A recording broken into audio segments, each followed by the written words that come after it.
ওম অখণ্ড সংহিতা বা অখণ্ড মণ্ডলেশ্বর শ্রী শ্রী স্বামী স্বরূপানন্দ পরমহংসদেবের উপদেশ বাণী, সপ্তম খণ্ড। আত্মশ্রদ্ধা। শ্রী শ্রী বাবামুনি বলিলেন, আত্মশ্রদ্ধা জাগাতে পারলে লোভের বস্তুতেও দৃকপাত করার প্রবৃত্তি কমে যায়।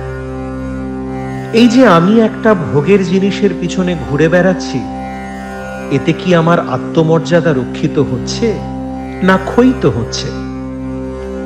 এইরূপ বিচার সহজে লুব্ধতাকে কমিয়ে দেয়। আমি মানুষ, সর্বজীবের শ্রেষ্ঠ।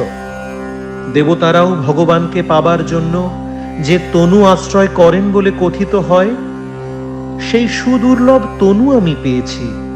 আমি কি আমার মানব মর্যাদা পশুত্বের পদতলে বিকিয়ে দেব? এই প্রশ্ন বারংবার মনে জাগতে থাকলে লুব্ধতা লজ্জিত হয়ে মুখের উপরে অবগুণ্ঠন টানে।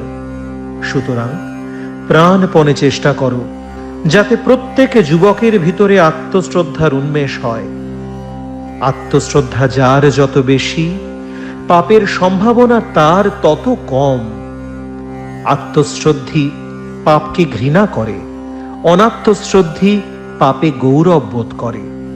আত্মশ্রদ্ধি পাপ থেকে দূরে সরে, অনাত্মশ্রদ্ধি পাপের সঙ্গ সুখপ্রদ জ্ঞান করে।